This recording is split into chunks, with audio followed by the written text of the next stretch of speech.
দেবো, খাও খাও দুধ হয়ে ডুবে যাও। কি ক্ষতি হবে সরকারি স্কুল বন্ধ হয়ে গেলে? 26,000 মাস্টার দিদিমণিরা বেতন পাবে না? কি ক্ষতি হবে?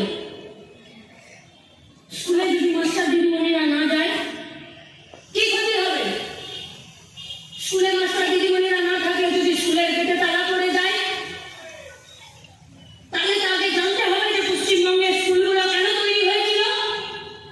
পশ্চিমবঙ্গের স্কুলগুলো তৈরি হয়েছিল যাতে শিক্ষার ব্যবস্থাটা ব্যবসাতে না থাকে, যে একদল শিক্ষাকে বেচবে আর যার পকেটে পয়সা আছে সে শিক্ষাকে কিনবে।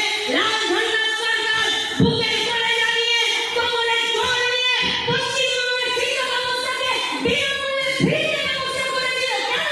যাতে গরিব বাড়ির বাচ্চারা দুপাটা লেখাপড়া শিখে নিজের পায়ের নিচের জমিটাকে শক্ত করতে পারে। লেখাপড়া করলে নিজেদের মাথার ছাদ, পায়ের নিচে জমি শক্ত হয়।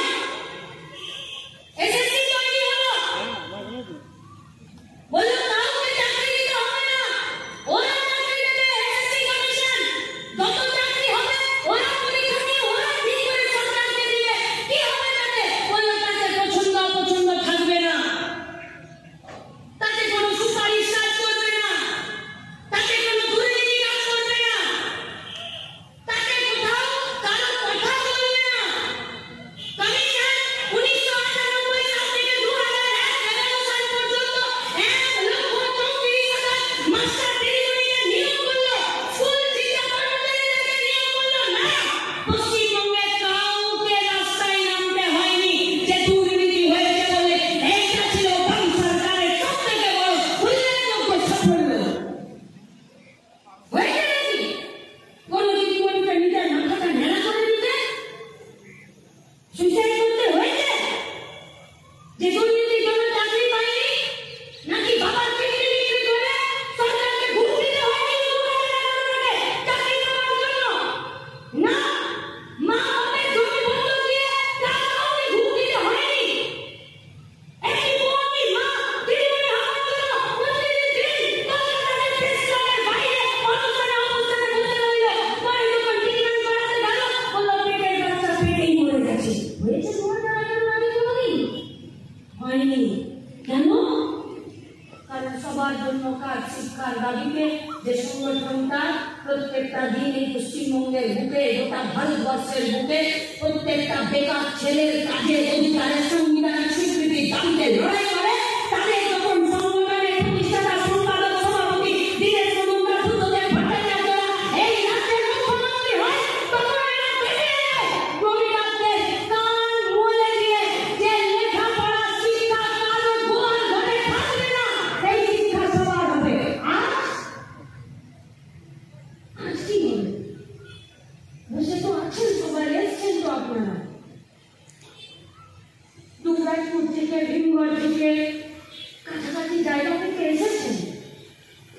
বুকে হাত দিয়ে বলুন তো, গায়ের স্কুলটা যদি কাউকে ডেকে নিয়ে বলে যে শোনো তোমার বেটাকে ভর্তি করে নিব, বুঝলে ক্লাস 5-এ তুমি 50,000 টাকা ডোনেশন নিয়ে আসবে, টেবিলটা ভেঙে দিবেন না দিদিমণি? যে সরকারি স্কুলে 50,000 টাকা ডোনেশন দিতে দেবো? কে তোমাকে নোটিশ দিয়েছে 50,000 টাকা ডোনেশন দিবা? তুমি কেন এই পয়সা চাইছো? বিনামূল্যে সরকারি শিক্ষা ব্যবস্থা। কিন্তু যদি একটি প্রাইভেট স্কুল ইংলিশ মিডিয়াম, সে যদি একটা বাচ্চার বাবাকে বলে যে শুনুন কালকে না আপনি 80,000 টাকা নিয়ে আসবেন, কারণ এবার যদি ক্লাসে ভর্তি করতে হয় তাহলে আপনার 80,000 টাকা ডোনেশন নেবেন, আপনি দিদিমণি মাস্টারমশাই টেবিল ভেঙে দিতে পারবেন না? কি বলবেন?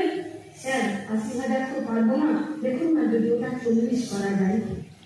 বেসরকারি শিক্ষা ব্যবস্থা হাত জোড় করতে বাধ্য করে আর সরকারি শিক্ষা ব্যবস্থা অধিকার আদায় করতে শেখায়। এইটা পার্থক্য, এইটা পার্থক্য। তাই আমরা সরকারি ব্যবস্থা তুলে নিতে চাই, তাই আমরা সরকারি শিক্ষা ব্যবস্থা তুলে নিতে চাই, তাই আমরা সরকারি স্বাস্থ্য ব্যবস্থা তুলে নিতে চাই, তাই আমরা 100 দিনের কাজ তুলে নিতে চাই, তাই আমরা সরকারি ভাবে গরিব বিধবার কাছে খরচ কিনে নিয়ে রেশনের মাধ্যমে সাধারণ মানুষের কম পয়সায় খাবার কিনে দেওয়ার ব্যবস্থাকে তুলে নিতে চাই।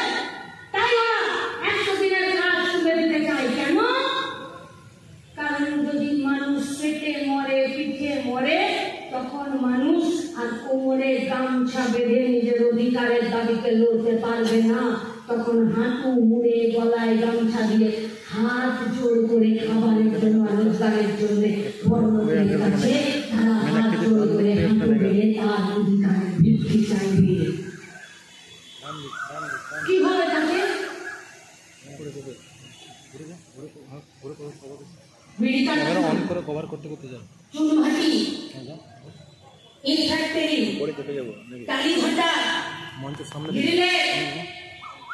পাথর খাদান, প্রেসার মেশিন, এসব জায়গাতে আপনি যাবেন আর বলবেন যে 600 টাকা মজুরি ছাড়া আমি কেসারে পাথর ভাঙবো না।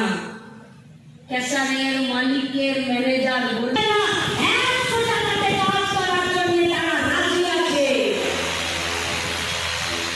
কারখানার বাইরে বেকার ছেলে মেয়েদের লাইন লম্বা হলে সরকারি অফিসে, আদালতে, স্কুলের ভেতরে, কারখানার ভেতরে, সংগঠিত ক্ষেত্রে শ্রমিকের কর্মচারীর আন্দোলন জমে যায়, তাদের উপরে অত্যাচার বাড়ে। কেন? কারণ আমরা বাইরে বেকাররা মজুর বাহিনী হয়ে থাকি কম পয়সায় কঠোর খাটানোর জন্য। কারণ খেতে হবে, তাই ওরা কাজের জায়গা কমাতে চাইছে। তাদের কাজ করার জন্য কম পয়সায় শ্রম পেয়ে যাব, আমার কাজ করার জন্য আর একমাত্র শ্রমিকের বতরা শ্রম চুরি করে মালিকরা চিরকাল বড় হয়েছে, বড় লোক হয়েছে। তাই এই সরকার আমাদের সকলের দাম না দিয়ে বড় লোকদের ব্যাংক ব্যালেন্স বাড়ানোর জন্য 100 দিনের কাজ বন্ধ করেছে, কারখানা বন্ধ করেছে, ব্যবসা-বাণিজ্য করেছে, বালি, মাটি, জমি, গরুর লুট তৈরি করেছে। আর এই লুটেরাদেরকে যাতে কেউ ধরতে না পারে তার জন্য আইন ব্যবস্থাকে, প্রশাসনিক ব্যবস্থাকে, পুলিশ ব্যবস্থাকে এরা সবকে ডিফাংশনারি করে রেখেছে, কাজ করতে দিচ্ছে না করতে। পাবেন না শুনতে তারা টিভিতে আপনি এ কথা যে 147 টাকায় কত টাকা হচ্ছে গো, পাচ্ছি না ডাল কিনতে, 70 টাকা কিলো, পাচ্ছি না গ্যাসের ওষুধটা কিনতে, পাচ্ছি না পেটার জন্য দুটো বইয়ের খাতা কিনতে, বইয়ের জন্য একটা শাড়ি কিনতে, আর বাবার যদি শরীর খারাপ হয়েছে তার একটু ডাক্তার দেখাতে। নেই টিভিতে খবর, নেই খবরের কাগজে খবর, নেই। কারণ ওরা জানে अगर इस बात पर बात अगर छिड़ जाए তাহলে আর হিন্দু মুসলমানের আগাতে হবে না। বেকার ছেলেরা নিজেদের কাজের দাবিতে আগুন লাগিয়ে দেবে পশ্চিমবঙ্গে, তাই ওরা এই আলোচনা বন্ধ করতে চায়। আপনি লড়াই করবেন, আন্দোলন করবেন, পুলিশ এড়িয়ে দিচ্ছে। পুলিশ মজদুরকে খুন করেছে, আনিসকে খুন করেছে, সুদীপ্তকে খুন করেছে, বিমলাকে বাড়িতে খুন করেছে, এখানে আমাদের বাদল শেখকে খুন করেছে, কোথাও পুলিশ খুন করেছে, তবু কোথাও হলে পোষা আমাদের ফাঁকা তলায় থাকা তৃণমূল বিজেপির গুন্ডারা খুন করেছে। করেনি? পুলিশ সরকার কি করছে? থানাগুলোকে তৃণমূলের কার্যালয় হিসেবে রাখেনি? রাখেনি? পুলিশের ভূমিকা আছে। আমার জন্য একটা সমস্যাতে পুলিশ আমাকে হেল্প করছে। পেটাচ্ছে। আচ্ছা, খাকি বলতে পুলিশ পেটাচ্ছে তাও বুঝলাম, যে ভিড় থাকে পেটাবে। বাবা নীলের জামা পরা শিখে তুমি এত কেন লাফাচ্ছ? তোমার তো পেটানোর অধিকার নাই। এ তো বাসের থেকে কঞ্চি বড় হয়ে গেল। 9,000 টাকায় খাটাচ্ছে তোমাদেরকে, তোমাদের ধারাবাহিক কাজ, সকাল থেকে রাত পর্যন্ত কাজ, এক্সট্রা ডিউটি করে তোমাদের প্রত্যেক দিনের কাজ তোমাদেরকে ঠিকাতে নিয়োগ করতে পারে না। সুপ্রিম কোর্টের ভার্ডিক্ট আছে, যে কাজ ধারাবাহিক, যে কাজ সঠিক,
ভাবছে, সবাই মিলে সান্ত্বনা দিচ্ছে, বলছে ও ঠিক হয়ে যাবে, কিছু ব্যাপার না, ও ঠিক হয়ে যাবে, কিছু ব্যাপার না, আজকাল অনেক ডাক্তার রোগীর ওষুধ আছে।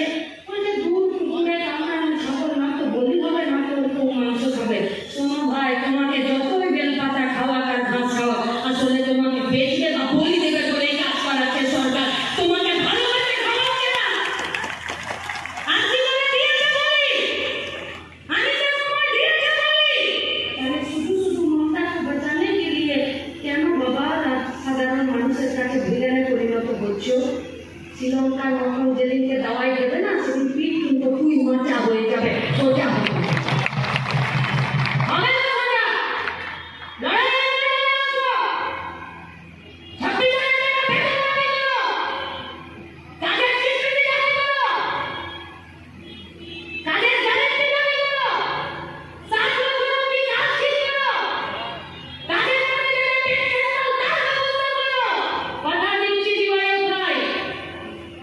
রাস্তায় যদি নিজের অধিকারের দাবিতে দাঁড়াও, কে এসে মানবে জানি না, কিন্তু সবার আগে যে এসে হাত ধরবে তার নাম দিবাই ভাই। কিন্তু মানুষকে মারতে যদি লাঠি উঁচাও, আমরা খুব সাবধান করে দিচ্ছি সিভিকদেরকে যে খাঁটি বর্গীদের পিছন পিছন ঘুরে নিজেদের ভবিষ্যৎ খারাপ করো না। তোমরা ঠিক আছে বলছো, ঠিক আছে তোমরা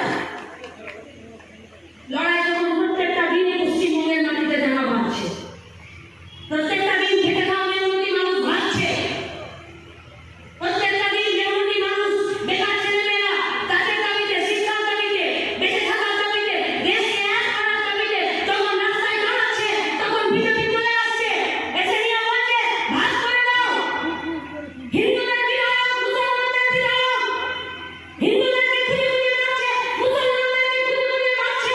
আরে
ভালো নেই পশ্চিমবঙ্গের ছেলেমেয়েরা, নেই ভালো।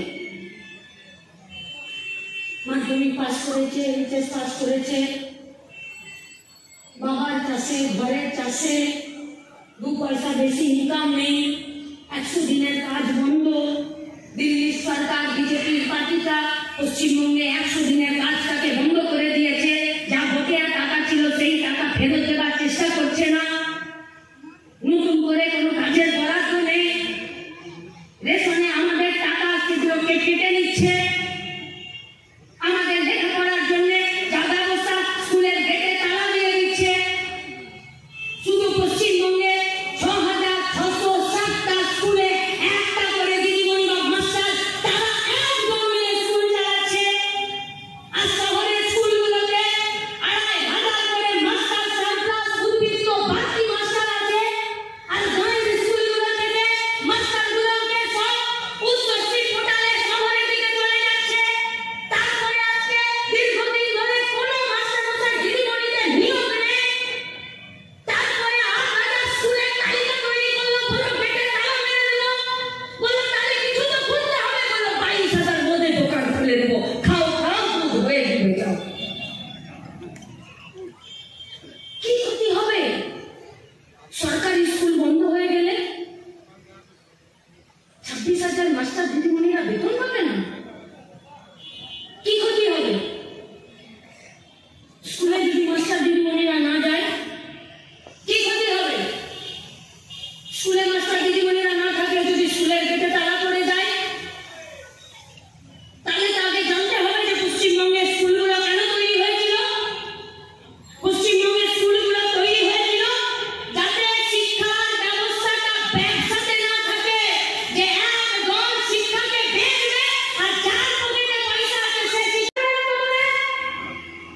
এ ভারতবর্ষে 44টা ভাষা রয়েছে, 6টা ধর্ম, যার মধ্যে 4টা ধর্ম এখানকার মাটিতে তৈরি হয়েছে।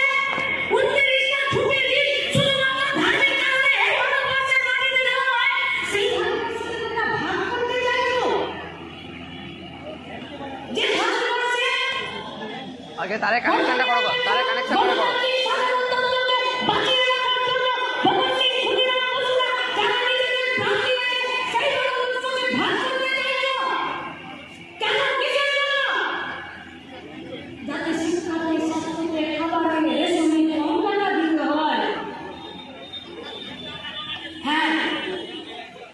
পশ্চিমবঙ্গের কিছু সাধারণ মানুষেরও আমাদেরও দোষ আছে। আমরা বাধ্য হয়েছিলাম। কেউ গরু পাচার করেছে, কেউ বালি পাচার করেছে, কেউ মাটি পাচার করেছে, কেউ কয়লা পাচার করেছে, কেউ দারুর দোকান দিয়েছে। আর আমরা প্রতিদিন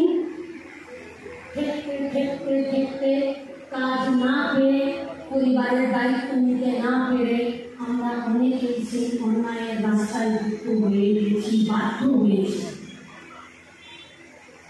সরকার বাধ্য করেছে ঘুষ দিতে, সরকার বাধ্য করেছে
তাই আমরা সম্মেলনে করব তার আগে তারপরে প্রকাশ্যে আপনাদের কাছে জানালাম বেড়া দিতে হবে। আর বেড়া আমরা একা দিতে পারবো না। বেড়া দিতে গেলে আজ একটু পর থেকে কাল পর্যন্ত যারা আমরা ঘরের ভিতরে থাকবো আমাদের আরও বন্ধুর প্রয়োজন, আমাদের আরও সাথীর প্রয়োজন। কোন সাথীরা? যারা ঝুঁকি নিতে পারে। কোন বন্ধুরা? যারা সাহসী। কোন কমরেডরা? যারা কিছুটা উপেক্ষা করে এগিয়ে যেতে পারে। কোন কর্মীরা? যে কর্মীরা জানে যে সামনে বিপদগুলো পিঠ দেখিয়ে পালিয়ে আসে না, সেই কর্মীদের জন্য গোটা বীরভূম জেলা আগামীকাল থেকে আগামী 2 বছরের জন্য রাস্তায় নামবে আমাদের বন্ধু বাড়াতে, বিক্ষোভ বাড়াতে। আর যারা এই বীরভূমে আমাদের রাজ্যের, আমাদের গোটা দেশের শত্রু, তাদেরকে কোণঠাসা করার জন্য। তাই বিজেপি, আরএসএস, তৃণমূল যারা প্রত্যেকটা দিন এই ভারতবর্ষকে ভাঙতে চায়, আমাদের বুঝিকে খেতে চায়, তাদের বিরুদ্ধে রাস্তায় লড়াইয়ে আপনাদের